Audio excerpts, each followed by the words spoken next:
कलियुगी पति भक्ति, क्या मथुरा, क्या बरसाना, क्या गोकुल, क्या नंदगांव। मतलब ये कि ब्रज क्षेत्र की इंच इंच जमीन पर पतिव्रता सुशीला की महिमा गाई जाती थी। लोग कहते कि अगर साक्षात पतिव्रता नारी के दर्शन करना चाहते हो तो देवी सुशीला के दर्शन करो। थी भी यही बात। सुशीला की जिंदगी का हर पल अपने पति के लिए था। पति के दर्शन किए बिना वह जल न पीती।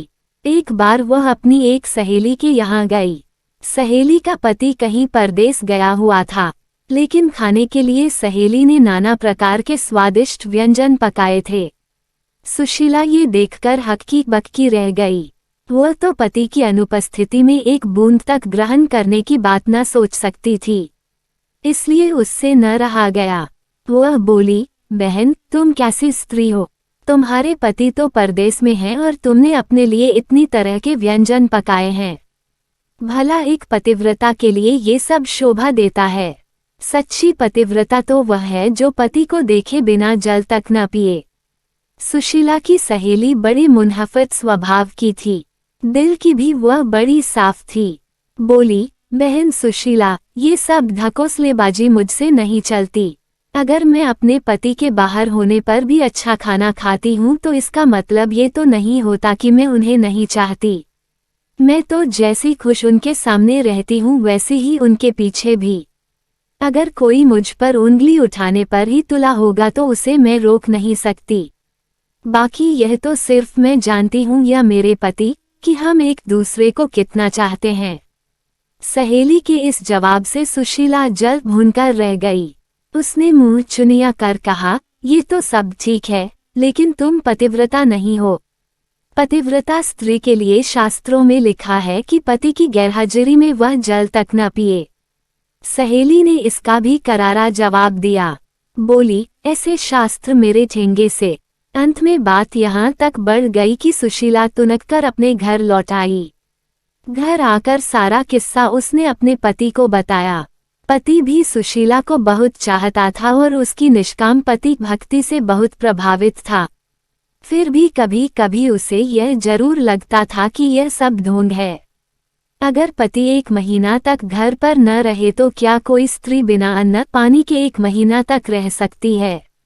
और उसे लगा कि यह बिल्कुल असंभव है।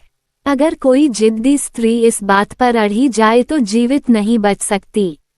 ये सोचकर पति ने सुशीला की परीक्षा लेने का विचार बनाया। कई दिनों तक वह तरह तरह से सुशीला को कसौटी पर कसता रहा, लेकिन सुशीला हर बार खरी उतरती। कभी वह स्नान देर से करता तो कभी खेत से दोपहर ढले लौटता। कभी कभी तो ऐसा होता कि परोसी थाली तक सामने होने पर वो बहाना बनाकर बाहर निकल जाता और दिन ढले लौटता। लेकिन सुशीला ने कभी भी पति के खाने से पहले पानी तक न पिया। एक दिन सुशीला के पति ने कहा, आज मेरा मन खीर और पुआ खाने का हो रहा है, इसलिए खूब इलायची गरी डालकर पुए और चिरौंजी, किशमिश, केसर डालकर खीर बनाओ। ये दोनों चीजें सुशीला को भी बड़ी प्रिय थीं, इसलिए खूब मन लगाकर उसने ये चीजें बनाई। केसर और इलायची और देसी घी की सुगंध से बनाते समय ही सुशीला के मुंह में पानी आने लगा। चीजें बना चुकने के बाद सुशीला ने अपने पति से झटपट स्नान कर लेने को कहा, लेकिन पति को तो उस दिन धैर्य की परीक्षा लेनी थी, इसलिए काफी देर तक वह ढील डाले रहा और टालता रहा। सुशीला के बार बार कहने पर आखिर में हार कर वो बाल्टी, लोटा और रस्सी लेकर नहाने गया। नहाने में भी उसने काफी देर लगा दी। इधर सुशीला की आते मारे भूख के कुलबुलाने लगी थी, लेकिन जैसे ही देहरी के बाहर उसे पति के खड़ाऊं की आवाज सुनाई दी, उसे दिलासा बंदी कि अब तो खाने का समय आ ही गया। लेकिन जैसे ही पति ने देहरी दे अंदर पैर रखे, दाएं पैर की खड़ाऊं से पैर ऐसा फिसला कि वह चारों खाने चित फैल गया। बाल्टी, लोटा हाथ से छूटकर दूर जा गिरे और आंखें फैली की फैली रह गई। ये देखा तो सुशीला जिस हालत में थी वैसे ही दौड़ी पास जाकर सिर हिलाया, आवाजें दी, लेकिन सब बेकार।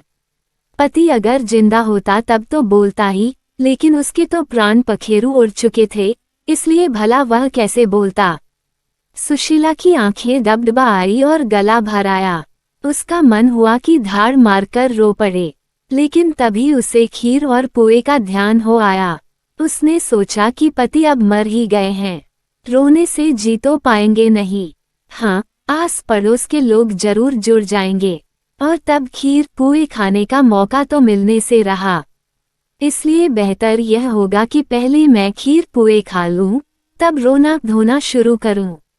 ये सोचकर वह चुपचाप गई और जल्दी जल्दी खीर उड़ाने लगी।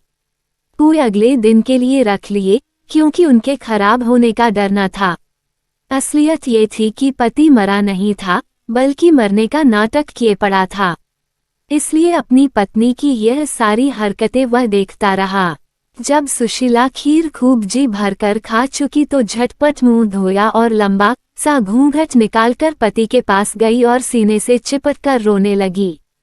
रोने के साथ साथ वह ये भी कहती जाती थी, तुम तो चले परमधाम को, हम हुसू कुछ बखों कहो।